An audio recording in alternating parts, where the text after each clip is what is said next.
I'm Tim Kitzrow. This is not NBA Jam. This is a paid-for production for Big Rye and the Fat Guy. Kaboom! What's up, YouTube? It's the NFL betting market preview for Week 6 with Big Rye. We'll start off with the early Sunday games. Houston plus 3.5.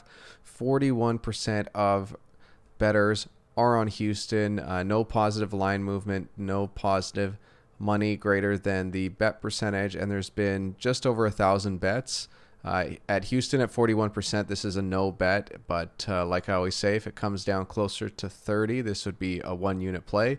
But as of now, Houston plus 3.5 at 41% is a no bet for me. Next up, Washington plus 2.5. 51% of bettors are on Washington. The line has moved for them from 3.5 down to 2.5. And as well, 10% more money. So 60% of the dollars, 50%. It's 50-50 split evenly between Washington and their opponent, the Giants. As of now, this is a no bet. But if the public decides to jump on the Giants and this line stays at 2.5, it's a nice play for the Washington football team. But as of now, like I said at the start, this is a no bet because of the 50-50 percenting bet split. And then we'll move on to Atlanta plus 4. 32% of bettors are on the Falcons. There's been 1,100 bets. For these early Sunday games, we're looking at about 9,000 bets on average. So we're at about 11-12% of the current bets that we're going to see for this market. So still very, very early for all of these markets. But as of now, Atlanta plus 4 is a nice one-unit play at 32% of the bets.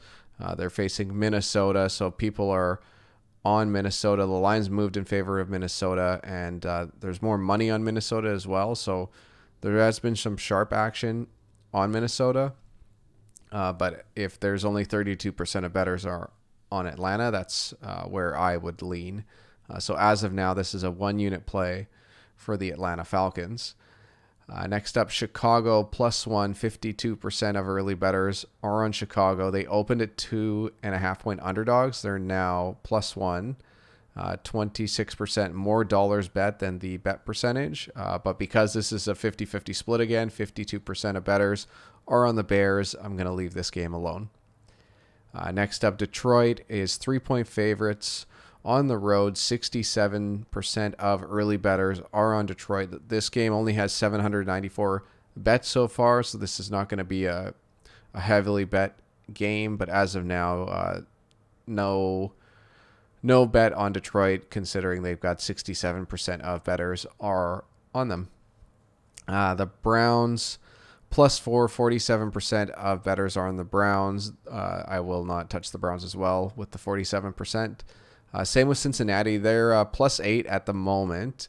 The only thing with the Cincinnati Indy game is that line was briefly taken down. I know Indy is shut down because of COVID concerns, their practice facility for today. So that line was briefly taken down. It was put back up. The line never moved. It stayed at 8. I would just leave this game alone for now, considering it's a 50-50 bet split between Cincinnati and Indy. Next up, Baltimore, minus 7.5. 68% of early bettors are on the Ravens. I will not touch the Ravens. Denver, plus 10. 43% of early bettors are on the Broncos. This, again, is a game I wouldn't touch, but it is good to note that a lot of the early money has been put down on the Broncos. Like it's just under 90% of the dollars wagers have been put on the Broncos, anywhere from plus 9.5 to plus 10. But I am not going to be touching that game. If Denver stays at 43%, that's just not a big enough bet percentage split to take the Broncos. So as of now, this Denver game is a no bet. Next up, the Jets plus 10. 37% of early bettors are on the Jets. This is where you start to lean towards the Jets. I would want that bet percentage to come down, though. At 37%, I'm not going to make any plays on this game. But sharps are on the Jets. The line has moved from 8 to 10. I believe it opened at 8. It opened at 8. They've been bet up to 10-point underdogs. But there has been more money wagered on the Jets early on than compared to the Dolphins, even though that line has been pushed up to 10. It's kind of a red flag that the line has moved against the Jets, and I'm just not going to touch this game. They're trying to get more people to take the Jets, so it's an even bet split. That's my prediction, at least, for kickoff. So it's an interesting market to follow, but as of now, I don't believe this will be a bet. This Jets-Miami game is just going to be a stay away. Next up, Green Bay, minus 169% of early bettors are on the Packers. Anything 69 and above, I'm not going to touch. So leaving the Packers. Next up, Rams, 3.5-point favorites. On the road, 59% of early bettors are on the Rams. They opened at 3. They've been bet up to minus 3.5-point favorites. I'm going to leave this one as well. Kansas City, minus 4.5. They opened at 3.5. They've been bet up to 4.5. But 73% of early bettors are on the Chiefs, as well as sharps, and like pretty much sharp and public money is all on the Chiefs. So I'm just going to leave the Chiefs alone in this one.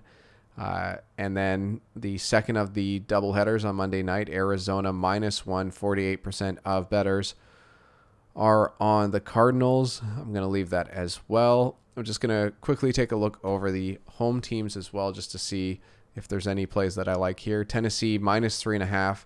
59%, not going to touch Tennessee, but it is nice to see that a bunch more money has been put on Tennessee. Like pretty much every dollar wager has been put on Tennessee, and they are playing Houston.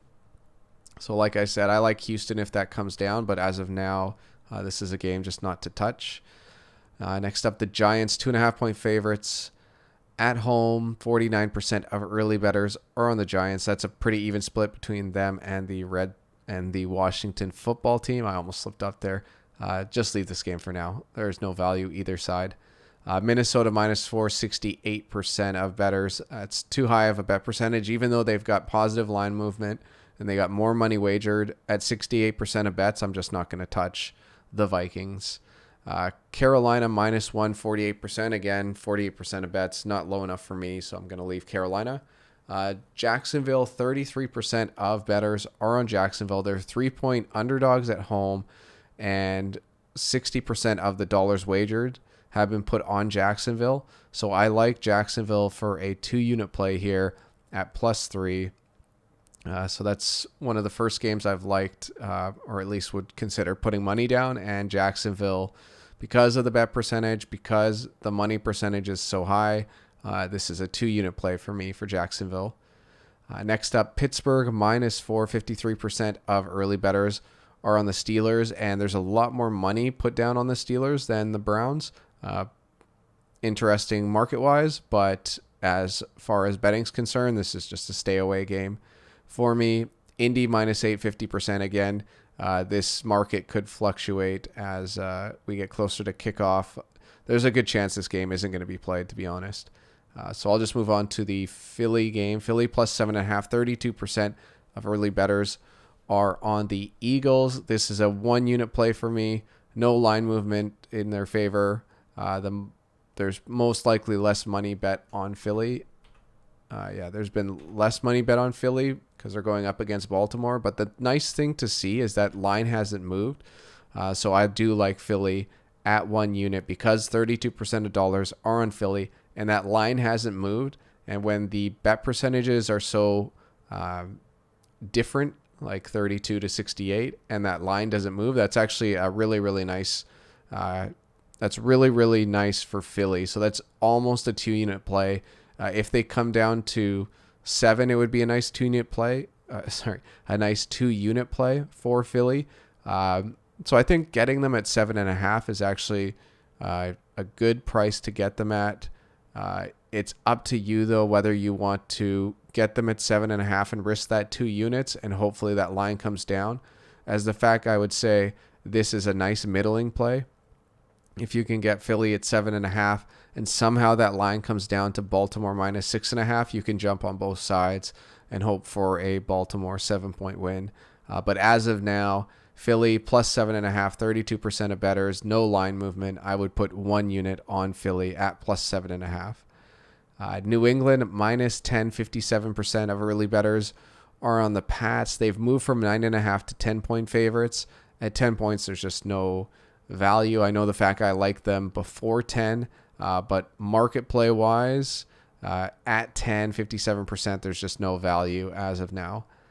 Miami minus 10, the same scenario as New England. They've had a positive line movement from 8 to 10, as well as 63% of the bets. But this is a no bet for Miami. It would have been nice to get them at the 8 points when they opened up. But bet percentage wise, it's just not worth putting any money on the Dolphins at the moment. Tampa Bay +1, 31% of early bettors are on Tampa. The line has moved in their favor from +1.5 now to +1.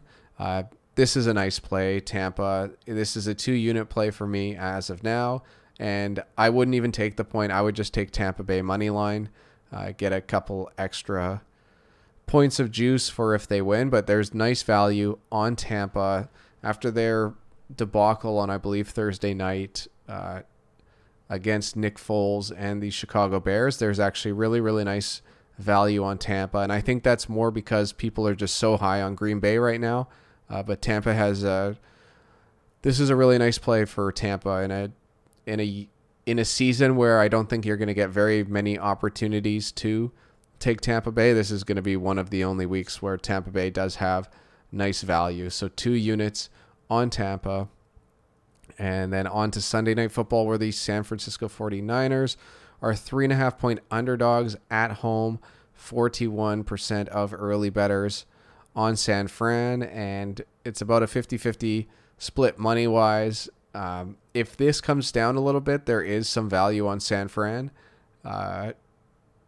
If the money stays the same, if it's a 50-50 money game, but a 30-70 bet percentage split where 30% of bettors are on San Fran, this would be a nice 2-unit play, especially at 3.5. I know this line has moved against them, so it opened at 3, and now it's to 3.5. People are low on San Fran. Not too low, but lower than I expected. And I know the original opening line was San Fran as 3-point favorites against the Rams, but I think people like the Rams, respect the Rams, at least the books do, because they've changed that line from 3-point underdogs to 3-point favorites. But as of this week, the line opened at 3, as in 3-point favorites for the Rams. They've been bet up to 3.5. So right now, the books are trying to get a couple more dollars in on San Fran, but I'm interested to see how this market moves close to game time. The Fat Guy and I will be live streaming this Sunday night game, so hopefully we can get on a few minutes early, jump on the live stream with us, and we can let you know what the market is at that time, as well if there's any value. I'm going to make the prediction and say that a lot of people are going to be betting the Rams on Sunday night, so I expect to see actually quite a bit of value on San Fran, but I'm not going to bet this game early. I'm going to wait till kickoff. Because it's a Sunday night game, and the Sunday night games have been averaging about 25,000 bets, which is about 2.5 times more than the early games, and essentially 2.5 times more than even the midday games, as I'll say. So I'm going to keep my eye on this San Fran game. The market factors will be stronger for this game than pretty much any game of the week, other than maybe the Dallas Monday night game. So I'm going to be keeping a close eye on the San Fran game. But as of now, I will say there's no value betting San Fran plus 3.5 with 41% of the bets on San Fran. That's just quite not enough bet percentage wise to jump on San Fran as of now. And the Bills Monday, we got a doubleheader. Bills plus 4.5, 27% of early bettors are on the Bills. They're taking on the Chiefs. The line has moved against them, which is nice because I'm going to take 1 unit on Buffalo at plus 4.5. I really like that extra point from 3.5 to 4.5, and I like it because 27% of bettors are on the Bills. So I'm going to put 1 unit on the Bills early Monday night. I'm hoping to get this. Well, I'm not hoping. I'm going to get this at 4.5 as of now, just because the next key number would be 6 but the real key number would be 7, 3, 4, 6, 7. If I can get on the right side of 3 and 4 with Buffalo at 4.5, which is what it's at right now, only 27% of bettors are on the Bills. For me, it's a 1-unit play on the Bills. And then moving on to Dallas. Dallas, it's 50-50 bet percentage-wise. Dallas is 1-point underdogs right now at home. The line has moved in their favor because they opened as 2.5-point underdogs. They've been bet down to 1-point underdogs, and more money has been placed on the Cowboys, so about 65% of the dollars and a 50-50 bet split. It's hard not to jump on Dallas. I thought this line would move the opposite way. I was completely wrong. I thought Arizona would go to at least 3-point favorites, maybe even higher, maybe 3.5 with this Dak Prescott injury. But to be honest, the line was set after his injury at 2.5, and they probably moved that line too much. It probably should have been a pick'em if they wanted. I think looking back now, they should have set the line at a pick'em, but I think they were worried about people getting on Arizona early. But as of now, it's essentially a pick'em. It's 50-50 split. I got a feeling you're going to see a lot of public bettors come in on Arizona. And I think it was a gut reaction, a bad reaction by me, thinking that the Cardinals were going to be more than 3-point favorites because they are not as of now. It's really, really hard for me to say not to jump on Dallas, but Monday night when this market becomes a little bit more mature, I got a feeling there will be value on the Cowboys. So that's another game, as well as the San Fran game, where I'm keeping my eye on those markets because I could see a lot of fluctuation and there being a lot of value. But that value is going to be on San Fran, if any, and that value is going to be on Dallas, if any. I don't see the markets flipping anytime soon. So that's a look. I'm just going to quickly go over and see. So Atlanta is a 1-unit play. The Jets are bordering on a 2-unit play, depending on if the bet percentages come down for them. And then as far as home teams are concerned, Jacksonville is a 1-unit play. Philly is a 1-unit play. Tampa Bay is a nice 2-unit play. I do like Tampa Bay this week.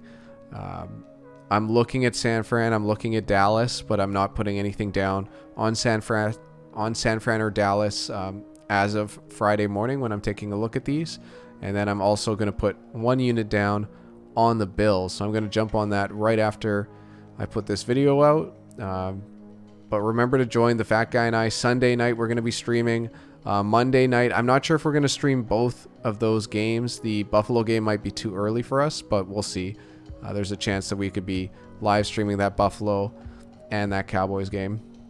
But for sure, join us Sunday night. Football. Rams at San Fran would be a 5-star entertainment game. And at this point, I'm just rambling on. So you guys have a good day.